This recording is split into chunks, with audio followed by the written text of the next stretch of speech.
오늘 같이 봉독한 이 데살로니가서는 바울 사도가 고린도에서 데살로니가 교회에 보낸 서신입니다. 이 데살로니가서는 여러 바울 서신 중에서 처음으로 바울이 기록한 성경이기 때문에 매우 일찍 기록된 서신입니다. 사도행전 17장에 보면 이 데살로니가 교회가 어떻게 세워지게 되었는지 잘 설명이 되어 있습니다. 바울 사도 일행이 제2차 전도 여행을 할 때 이 바울은 실라와 디모데와 같이 소아시아를 거쳐서 그리스, 아덴, 고린도 쪽으로 들어가서 복음을 전했습니다. 그들은 유대 회당, 시나고그 회당과 또 야손이라는 사람의 집에서도 복음을 전했습니다. 그 후에 바울은 고린도로 건너가서 그가 전도하여 세운 데살로니가 교회에 대하여 궁금했고 또 이제 처음으로 믿음 생활을 하는 이 데살로니가 교회 성도들에 대해서 늘 걱정을 했습니다. 왜냐하면 그곳에는 복음에 대한 박해가 매우 심했고 그리스도인들이 핍박을 많이 받고 있었기 때문입니다. 이 데살로니가 교회 성도들은 그들의 친척들로부터도 경멸과 조롱을 받았고 그로 인해서 혹시라도 낙심하고 믿음을 잃지 않을까 염려했습니다. 바울의 전도를 받고 믿음을 가지게 된 분들 중에는 경건한 헬라인들도 있었고 귀부인들도 있어서 그들이 회개하고 신자가 되었는데 그러다 보니까 이제 가정에서 가족 관계, 남편 또는 아내에 대한 성도로서의 어떤 자세를 가져야 될 것인가 여기에 대해서 바울은 본서에서 잘 설명을 해주고 있습니다. 이 데살로니가 교인들은 이제 막 믿음 생활을 시작한 초신자들이었기 때문에 그들의 복음에 대한 지식과 신앙의 경험이 별로 없었잖아요. 그래서 이 사람들을 믿음으로 잘 양육을 해야 될 필요를 바울은 느꼈습니다. 이 신앙 양육을 위해서 바울은 디모데를 파송을 해서 데살로니가 교회의 형편도 또 들어보기도 하고 또 그들이 믿음 생활을 어떻게 하고 있는가 살피기를 원했습니다. 그런데 이 데살로니가를 다녀온 디모데가 바울에게 아주 좋은 소식을 전해 주었습니다.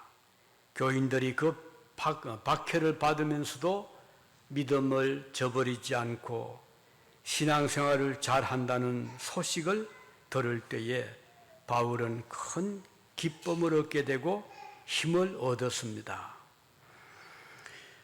디모데가 이 데살로니가 교회를 다녀와서 전해준 소식은 그 교회 성도들이 바울을 사모하고 있었다는 것과 또 바울이 전해준 가르침을 잘 지키고 있다는 것, 또 그리스도 때문에 박해를 받으면서도 그들이 믿음을 버리지 않고 기쁨으로 신앙을 지킨다는 소식을 들을 때 바울은 너무나 기뻤습니다. 물론 이제 또 다른 문제도 있었긴 했습니다. 가령 이 교회가 가졌던 몇 가지 문제 중에 하나는 그리스도께서 곧 다시 오시는데 우리가 뭐 굳이 열심히 일을 할 필요가 있는가? 그래서 그 중에 일부 어떤 사람들은 일을 하기를 거부하고 그냥 매일같이 오늘은 이 집에서 내일은 저 집에서 먹고 마시고 세월을 보내는 그런 자들이 있었습니다. 그래서 바울은 그들을 염려했지요.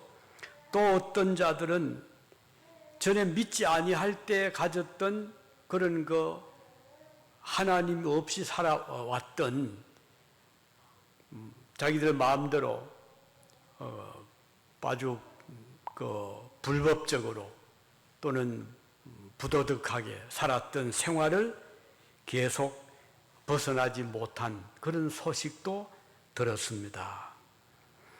그래서 바울은 그러지 말아라. 이제 우리가 믿음 생활을 시작했으면 삶이 바뀌어져야 된다. 이렇게 권면을 하고 있습니다. 그러나 대체적으로 바울은 이 데살로니가 교인들의 좋은 믿음에 대하여 감사했고 또 그들이 바울을 사모하고 만나고 싶어 하는 일에 대해서 바울은 매우 기쁘게 생각을 했습니다. 이 데살로니가 전서의 중요한 내용을 두 가지로 요약하면 한 가지는 믿음에 견고하게 서라, 흔들리지 말아라 하는 것이고 또 한 가지는 재림이 우리 앞에 다가오지만 그렇다고 해서 그냥 일도 안 하고 먹고 마시고 놀지를 말아라. 재림이 내일 온다 하더라도 열심히 일하고 성실하게 살아가라고 부탁을 하고 있습니다. 그러니까 재림을 앞두고 있는 성도들이 가져야 할 태도를 잘 설명해 줍니다. 그리스도께서 언제 오실지 모르지만 주님이 오시는 그 순간까지는 최선을 다해서 열심히 살아가라고 말씀을 합니다. 오늘도 마찬가지죠.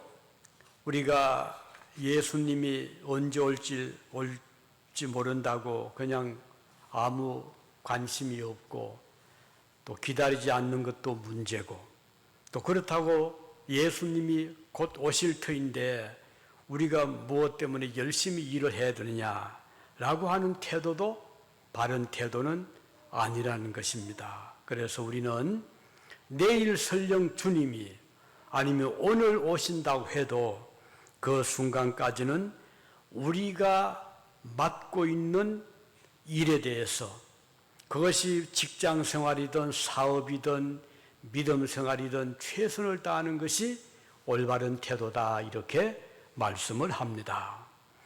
그러면서 바울 사도는 이 데살로니가 교회 성도들과 함께 하나님께 감사를 드리고 있고 또 감사하라고 말씀을 합니다. 왜 우리가 하나님께 감사해야 될 것인가? 데살로니가 교회 성도들이 하나님께 감사해야 될 이유가 무엇인가? 그것은 그들을 이 데살로니가 교회 성도들 또 오늘 저와 여러분들을 하나님께서 선택해 주셨기 때문이라고 말씀합니다. 13절에 보면 우리가 항상 너희를 위하여 마땅히 하나님께 감사할 것은 하나님이 처음부터 너희를 택하사 그렇게 말씀하고 있습니다. 너희를 택하심을 감사한다고 했죠. 이 택해 주셨다는 것, 우리는 이 말씀에 주의를 해야 되겠습니다.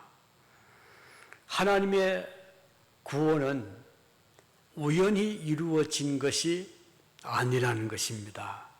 철저한 예정 계획 속에 마치 건축자가 집을 지을 때 설계를 잘해서 설계를 따라서 집을 짓듯이 하나님은 저와 여러분들의 구원을 위하여 설계를 잘 해 주셨다는 것입니다.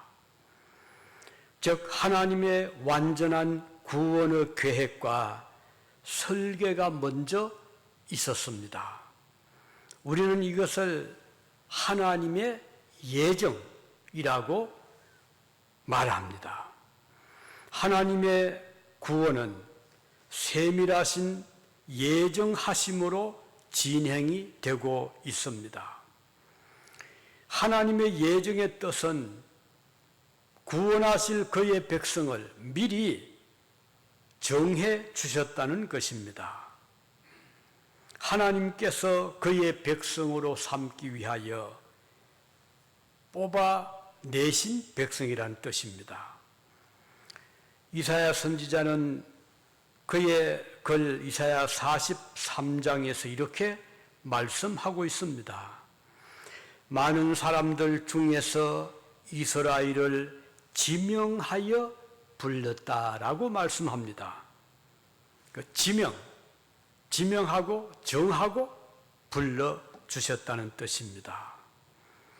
모세도 신명기 7장 7절에서 말씀하기를 여호와께서 너희를 기뻐하시고 너희를 택하심은 너희가 다른 민족보다 수효가 많은 연고가 아니라 너희는 모든 민족 중에 가장 적으니라. 그러니까 하나님의 선택은요, 많은 숫자를 보고 이 민족은 숫자가 많으니까, 인구가 많으니까 그래서 택한 것이 아니라고 말씀해 주셨습니다. 오히려 이스라엘 백성의 숫자는 다른 바벨로니아나 또는 수리아나 이집트 백성에 비하면 숫자도 적고 나라도 약했습니다. 그럼에도 불구하고 하나님은 그 많은 민족 가운데서 이스라엘 백성을 선택해 주셨습니다.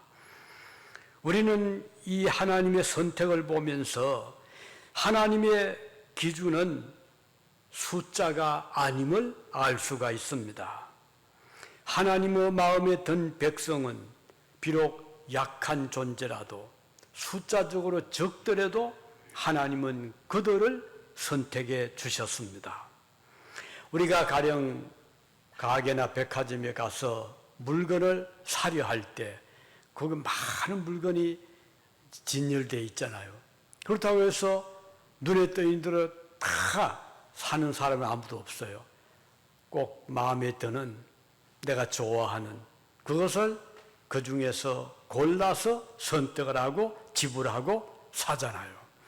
하나님께서 그의 백성을 구원하실 때 많은 민족들, 그 앞에 수많은 사람들이 이 세상을 살다 갔고 지금도 살고 있는데 우리 하나님께서는 그 중에서 그의 백성을 선택을 하시고 불러내시고 값을 지불하고 구원해 주신 것과 마찬가지입니다. 모세는 다시 말씀했지요. 신명기 29장 13절에 여호와께서 너를 세워 자기 백성을 삼으시고 친히 내 하나님이 되신다 이렇게 말씀을 하고 있습니다. 우리가 이 하나님의 백성으로 선택되었다는 사실을 생각하면 할수록 우리는 감사하지 않을 수 없습니다. 하나님의 백성으로 선택받음에 대해서 뜨거운 감사를 드리게 됩니다. 하나님의 선택은 어떤 조건을 걸고 택한 것이 아닙니다. 하나님의 일방적인 선택으로 그의 백성을 삼아 주셨습니다. 그러므로 선택함을 받은 사람은 축복을 받은 자들입니다. 하나님의 은혜로 선택을 받은 자들이죠. 우리는 많은 백성 중에서 하나님이 저와 여러분을 택해 주심에 대하여 큰 감사를 우리도 드리는 것입니다. 자, 우리가 하나님께 감사해야 되는 이유는 이제 말씀드린 대로 선택해 주심을 감사하는 것이고 또 한 가지는 택한 그의 백성을 거룩하게 해 주심에 대하여 감사를 드리는 것입니다. 성령의 거룩하게 하심이란 그 뜻입니다. 하나님은 우리들의 많은 허물, 우리들의 죄 가운데서 또 불구하고 선택해 주셨습니다. 택하신 백성을 우리 하나님은 깨끗하게 그리고 거룩하게 우리를 용서해 주시고 정결케 해 주셨습니다. 이 일을 위하여 하나님은 성령을 보내셔서 택한 백성들이 거룩하게 살도록 성화 사역을 해 주시고 계십니다. 우리가 거룩하게 살 수 있는 것은 하나님께서 보내주시는 성령의 역사로 가능합니다. 우리 마음속에는 늘 두 가지 세력이 충돌하고 서로 싸우고 있습니다. 하나는 육신의 생각이고 다른 하나는 성령님의 생각입니다. 이 두 생각이 우리 마음속에서 충돌도 하고 다투고 있습니다. 이 두 가지 우리 마음속에서의 그 갈등, 싸움을 바울은 이렇게 말씀하고 있지요. 로마서 7장 22절 23절에서 말씀하기를 내 속 사람으로는 하나님의 법을 즐거워하되 내 지체 속에서 한 다른 법이 내 마음의 법과 싸워 내 지체 속에 있는 죄의 법 아래로 나를 사로잡아 오는 것을 보는도다. 이렇게 바울은 자기도 지체에 속한 생각, 또 성령께서 주시는 뜻이 부딪히고 싸운다는 것을 말씀해 주고 있습니다. 그래서 갈등하고 고민하고 그런 가운데 어떻든 하나님의 뜻을 이루기 위해서 얼마나 노력을 이 바울도 많이 했습니다. 로마서 8장에 가서 그는 이렇게 고백을 합니다. 그러므로 이제 그리스도 예수 안에 있는 자에게는 결코 정죄함이 없나니 이는 그리스도 예수 안에 있는 생명의 성령의 법이 죄와 사망의 법에서 너를 해방하였음이라. 다시 말하면 이 싸움에서 하나님의 성령의 법이 우리를 건져 이기게 해주셨다는 뜻입니다. 성령의 능력으로 육신의 지체의 생각을 제압하고 하나님의 뜻을 순종하게 하신다는 뜻입니다. 성령의 능력이 아니고서는 거룩하게 살 수 없다는 것을 고백을 하고 있습니다. 비록 우리가 연약한 믿음이지만 승리할 수 있는 것은 하나님의 능력을 우리가 힘입고 있기 때문입니다. 이렇게 숨막힐 듯이 다투고 싸우는 상황 가운데서도 우리가 낙심하지 않고 살 수 있는 것은 성령께서 우리와 함께 하시고 우리에게 힘이 되어 주시기 때문입니다. 그래서 바울은 이 사실에 대하여 감사한다 이렇게 고백을 하고 있습니다. 이 파스칼이라는 사람은 인간 속에 두 가지 가능성을 이렇게 표현했습니다. 하나는 천사가 될 수 있는 가능성이 있다. 그러니까 성령님께서 우리 마음에 주시는 마음이겠죠. 그와 함께 또 악마가 될 가능성도 지니고 있다. 이렇게 그는 설파를 했습니다. 만일 우리가 육신의 뜻을 따른다면 내 육신의 생각 좋은 대로 살아가게 될 것입니다. 그러나 하나님의 뜻을 우리가 사랑하고 존중한다면 사람의 뜻을 우리가 배척을 하고 하나님의 뜻을 따르게 될 것입니다. 만일 우리가 하나님의 뜻을 따른다면 우리를 통하여 거룩하신 하나님의 뜻이 성취될 것입니다. 우리 예수님께서 겟세마네 동산에서 마지막 기도를 하실 때에 아버지여 내 뜻대로 마시고, 내 뜻은 육신의 생각이죠. 그러니까 죽음을 거부하고 십자가를 거부하고 살고 싶어하는 그 내 뜻대로 마시고 아버지의 뜻대로 이루어지기를 원합니다. 예수님의 기도가 바로 그랬습니다. 그렇다면 우리도 기도할 때 우리 속에서 두 가지 마음이 때로는 서로 힘겨루기를 할 때가 있죠. 내 육신의 생각으로는 이게 좋은데, 오른쪽이 좋아 보이는데, 그런데 하나님의 뜻은 그게 아니거든요. 오히려 반대쪽에 있습니다. 그래서 내 자신을 낮추어라, 내 자신을 희생해라, 헌신해라, 양보해라, 형제를 배려해라, 이런 하나님의 뜻이 한쪽에서 육신의 생각, 지체의 뜻을 자꾸 이렇게 서로 충돌합니다. 그럴 때 우리가 어떻게 되죠? 당연히 하나님의 뜻에 순종하고 거룩하게 하시는 하나님의 뜻에 우리는 따라가야 될 것입니다.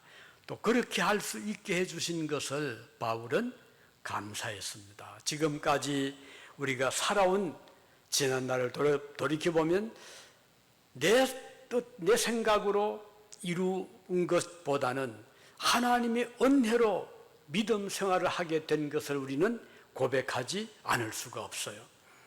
하나님의 은혜로 지금까지 세상을 이기고 내 육신의 생각을 누르고 주님 앞에 순종하며 살아오게 된 것, 거룩하게 해주신 것을 우리는 하나님 앞에 감사하는 것입니다. 자, 그리고 세 번째는 바울 사도가 감사한 것은 많은 사람 중에서 택해 주신 것을 감사했고, 그리고 또 한 가지는 택할 뿐 아니라 우리를 거룩하게 하나님의 뜻을 따르도록 우리 속에 충돌이 있고 서로 반대되는 그런 생각이 있지만 하나님의 뜻을 따르게 해주신 것을, 거룩하게 살게 해주신 것을 감사했고요. 마지막으로 하나님께서 바울을 구원해 주신 것을 감사했습니다. 오늘 본문에 진리를 믿음으로 구원을 얻게 하심이니라, 이렇게 말씀했거든요. 여기서 말하는 진리는 예수 그리스도를 믿는 그 진리를 말씀합니다. 요한복음 14장 6절에 주님이 말씀하시기를 예수께서 가라사대 내가 곧 길이요 진리요 생명이니 나로 말미암지 않고는 아버지께로 올 자가 없느니라. 예수님은 길이요 진리요 생명이 되신다라고 말씀했습니다. 바울은 사도행전 16장 31절에서 그 간수에게 복음을 전하면서 중요한 말씀을 했잖아요. 이 간수가 두려워하면서 우리가 어떻게 구원을 받겠습니까? 라고 했을 때 바울의 대답은 주 예수를 믿어라. 그리하면 너와 내 집이 구원을 얻으리라. 아주 중요한 대답을 해 주었습니다. 우리가 하나님께 감사해야 되는 이유는 우리가 행한 일대로 우리가 심판을 받는다면 구원을 받을 수 없는 존재들이었습니다. 오히려 심판을 받고 죄의 대가로 우리는 영원한 형벌 속에 살 수밖에, 형벌 속에 우리의 모든 행복이 다 떠나고 불행한 가운데 우리는 영원한 벌을 받을 수밖에 없는 우리들이었습니다. 그런데 우리 하나님께서 감사하게도 우리를 선택해 주시고 거룩하게 변화시켜 주시고 우리를 구원해 주심에 대해서 감사하게 되는 것입니다. 우리의 감사는 하나님이 베풀어 주신 구원에 대한 감사입니다. 만일 구원의 조건이 어떤 하나님의 정한 가령 많은 지식이 있어야 된다거나 또는 많은 것을 소유해야 된다거나 또는 하나님께서 정해놓은 그런 어떤 표준에 도달을 해야 된다고 하면 몇 사람이나 구원을 받겠습니까? 하나님의 표준은 철저하잖아요. 어떤 흠도 용납지 않잖아요. 그럼에도 불구하고 우리가 구원을 받게 되는 것은 우리의 모든 부족함 또는 흠결 혹은 부정함 이런 것들을 하나님이 다 덮어주시고 감싸주시고 허물을 없다고 예수님의 공로로 우리에게 그 공로를 전가시켜 주셔서 구원해 주시는 이 은혜로 말미암아 우리가 구원에 이르게 된 것, 이것을 바울은 감사했습니다. 만일 구원의 조건이 세상에서 선한 일을 많이 쌓은 공덕으로 온다면 몇 사람이나 구원을 받겠습니까? 로마서 3장 20절에 보면 율법의 행위로 그 앞에 의롭다 하심을 얻을 육체는 아무도 없다 그랬습니다. 나의 좋은 말을 잘해서 행동이 선해서 선을 베풀어서 구원에 이른다면 우리는 자신이 없습니다. 물론 우리 살아가면서 어떤 특별한 경우에 선을 행할 수도 있지만 그거는 잠깐이고 그보다 훨씬 더 많은 시간, 더 많은 허물이 우리에게는 있음을 고백하지 않을 수가 없습니다. 로마서 3장 28절에 보면 사람이 의롭다 하심을 얻는 것은 율법의 행위에 있지 않고 믿음으로 되는 줄을 우리가 인정하노라 이렇게 말씀했습니다. 그러니까 믿음으로 우리가 구원에 이르게 되고 의롭다 하심을 받게 된 것입니다. 우리 성경은 말씀하지요. 사람이 구원을 받는 것은 하나님의 전적인 은혜요. 인간의 선한 행위가 아니라고 성경은 가르칩니다.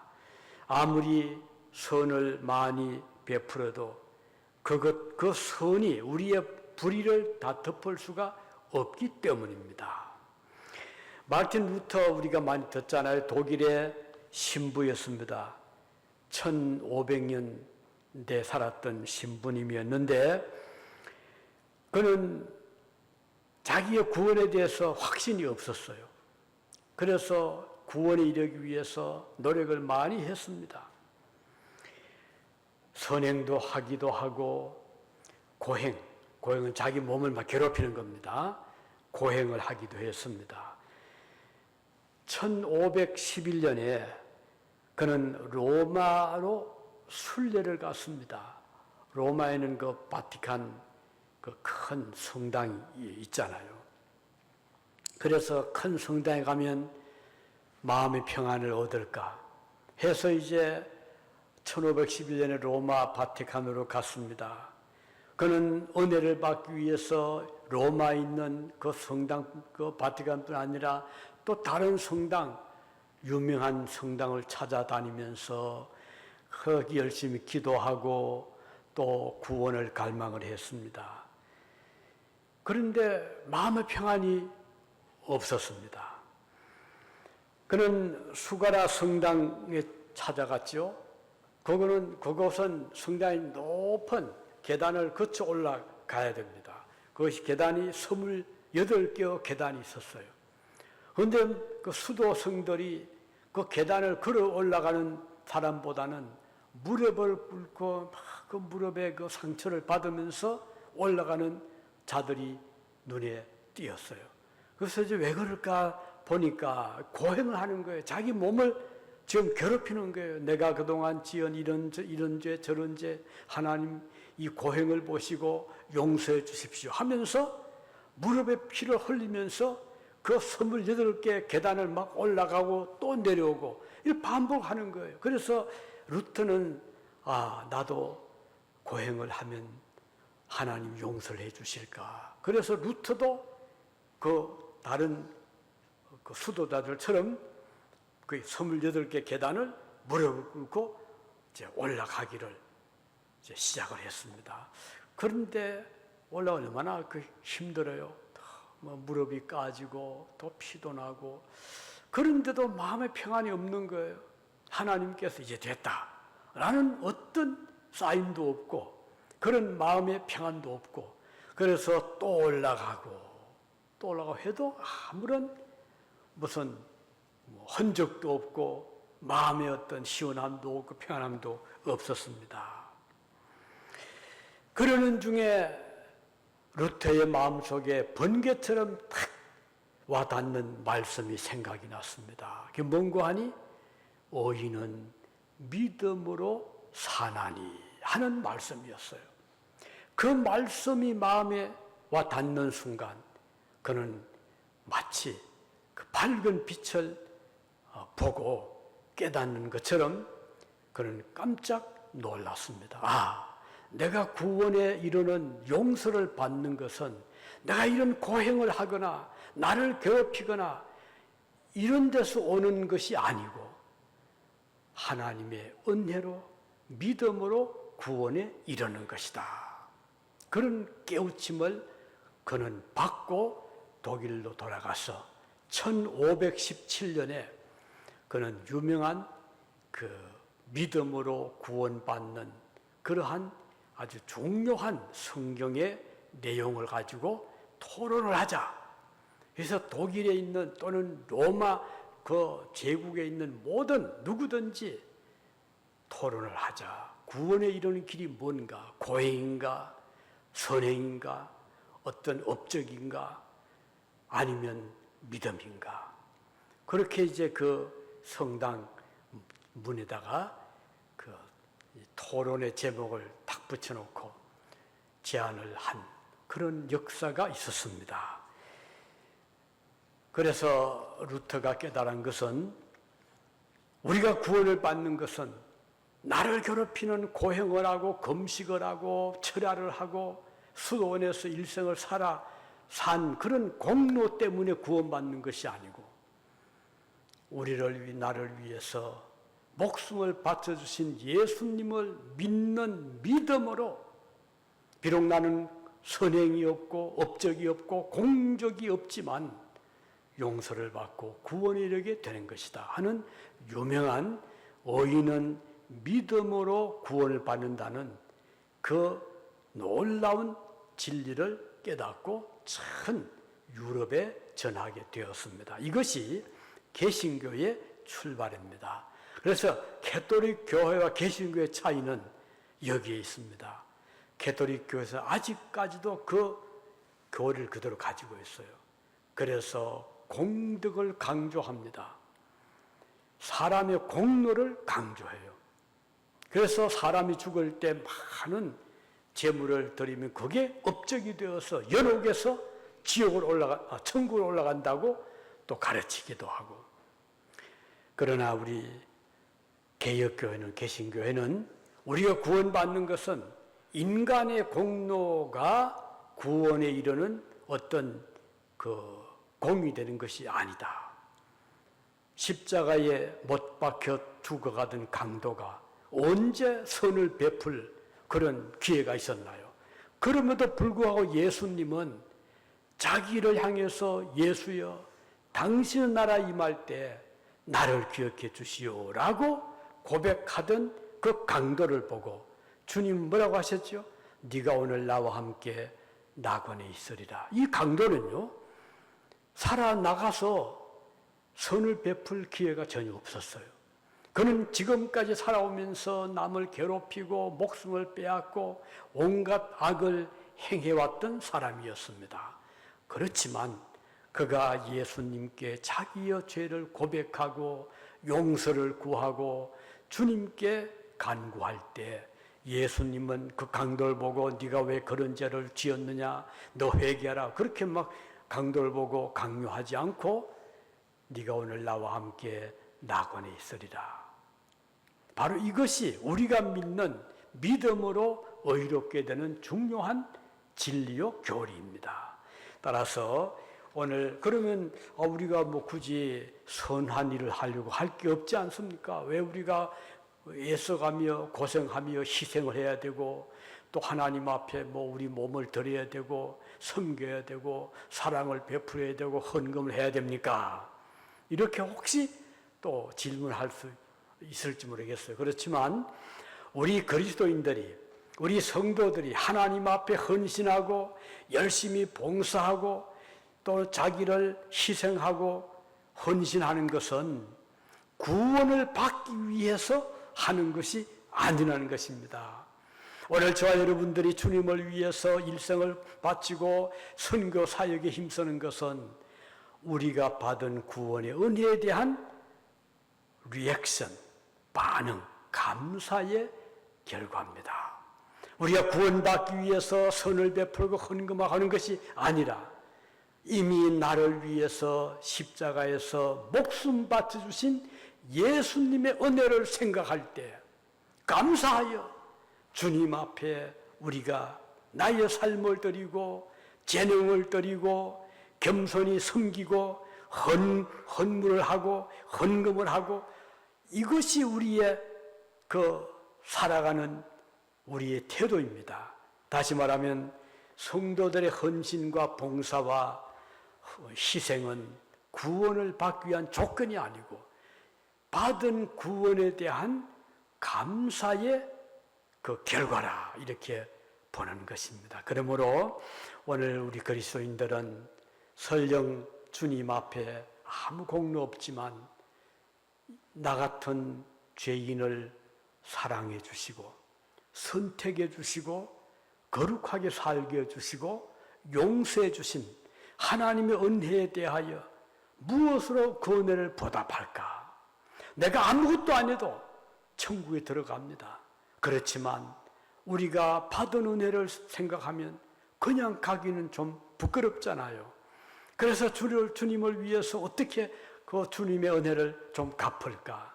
이것은 당연한 성도의 자세입니다. 마치 자녀가 부모님을 공경하고 부모님을 사랑하고 존경하는 것은 부모님에게 뭘 많이 얻기 위해서가 아니잖아요.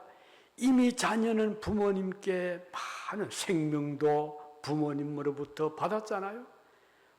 그리고 자라가면서 어릴 때부터 그 성장 과정에서 부모님은 전적으로 자녀를 위해서 헌신하고 희생하고 서포트했잖아요. 이것을 감사하기 때문에 자녀들은 부모님을 존경하고 사랑하는 것이지 부모님께 뭘 더 얻기 위해서 아니잖아. 마찬가지로 우리 그리스도인들이 주님 앞에 헌신하고 주님을 열심히 섬기고 교회를 받들고 봉사하는 것은 우리가 구원을 받기 위해서가 아니라 받은 은혜에 대한 감사의 표현이라는 것입니다. 이것이 바로 의인은 믿음으로 산다는 말씀의 뜻인 것입니다. 우리 예수님께서 어느 날 열문둥 환자, 나병 환자를 고쳐주셨어요. 아주 일식, 그러니까 같은 날, 같은 시간에 그 환자들이 모여 있었던가 봐요. 10사람이. 예수님을 만났네요. 그러니까 이 나병 환자들이 예수님 우리를 고쳐주세요. 얼마나 예수님께 간청했겠어요. 주님께서 뭐라고 하셨죠? 너희 몸을 제사장에 가서 보여라. 그 말의 뜻은요, 구약에 보면 몸에 나병이 들면 제사장께 가게 돼 있어요. 가서 진단을 받는 거예요. 그 제사장이 보고 이건 문둥병이 아닙니다. 또는 이게 다 나았습니다. 하면 자유롭고 집으로 들어갈 수가 있어요. 그런데 만일에 제사장이 보고 아직 병이 있어요. 아직 안 돼요. 하면 집에 못 들어갔어요. 자, 예수님께서 이 10사람의 나병 환자들을 보시고 너희 몸을 제사장에 가서 보여라 라고 하는 것은 기쁜 소식인 거예요. 그래서 이제 혹시나도 제사장이 찾아가서 내 몸을 제사장이 보고 이제는 병이 떠났다, 병이 나았다 라는 말만 들으면 자기들을 기다리는 부모님, 가족, 품으로 달려갈 수 있거든요. 근데 그 기대를 가지고 예수님의 말씀이 떨어지자 달려간 거예요, 제자에게로. 그런데 가는 도중에 몸을 이상을 느꼈거든요. 그 손에 그 진물 나던 거, 얼굴에 그 뭐 진물 나던 것이 깨끗하게 거치는 거예요. 그래서 서로 보니까 서로 이제 그 변화를 보잖아요. 내 병이 나았니? 당신도 병이 나았다. 그러니까 이 사람들이 너무 감격해서 그 길로 기다리는 가족의 품으로 달려간 거예요. 그런데 그 중에 한 환자는 그것도 깨끗이 고침받았어요. 그런데 집으로 가지 않고 발걸음을 돌이켜서 자기를 고쳐주신 예수님께로 돌아간 거예요. 그 앞에 무릎을 꿇고 감사합니다. 고침 받았습니다. 얼마나 감격스러운 감사를 주님 앞에 드릴 때에 예수께서 뭐라고 하셨죠? 10사람이 다 고침받았는데 어찌 너 혼자만 왔느냐? 내 영혼도 구원받았으니 이제는 평안히 가라 라고 하시면서 그 고침받은 환자를 돌려보내준 그런 기사가 누가복음 17장에 보면 나옵니다. 여기서 보여주는 것은 예수님께서 고침받은 10사람 환자 중에 자기를 찾아와서 감사한 그 환자를 기뻐하셨다는 거예요. 그러면서 내 영혼도 구원받았으니 평안히 가라. 그를 축복해 주셨어요. 자, 오늘 우리가 구원을 받았잖아요. 하나님 은혜로 구원을 받았어요. 우리의 모든 허물과 죄를 용서받았어요. 태어나서 지금까지 살아오면서 알게 모르게 지은 수많은 죄들을 깨끗하게 용서함을 받았어요. 자, 그러면 우리가 어떻게 살아야 될까요? 당연히 주님 앞에 찾아와서 감사합니다. 주님 앞에 무릎 꿇고 그 마음을 주님 앞에 드리는 것은 마땅한 성도의 도리잖아요. 주님 그걸 기뻐하셨어요. 그러면서 이제는 평안히 가라. 내 영혼도 구원받았다. 자, 우리 성도들이 하나님께 많은 은혜를 받았는데 그냥 내가 좋아하는 것으로 달려갈 수는 있죠. 그렇지만 주님은 그것을 섭섭하게 생각하신 것입니다. 나머지 9은 어디로 갔느냐? 주님이 찾았었어요. 오늘 저와 여러분들이 받은 은혜에 대해서 우리는 감사하고 하나님께 우리는 그 받은 은혜를 주님 앞에 고마움을 표할 때 주님은 기뻐하신다는 거예요. 그래서 우리가 믿음을 하는 것은 내가 구원받기 위해서가 아닙니다. 나에게 베풀어 주신 은혜에 대한 감사의 표현입니다. 그래서 우리는 무엇이든지 주님을 생각하고 주님 은혜를 감사하고 그래서 우리는 베풀기를 즐거워하고 왜? 우리가 받은 것이 많잖아요.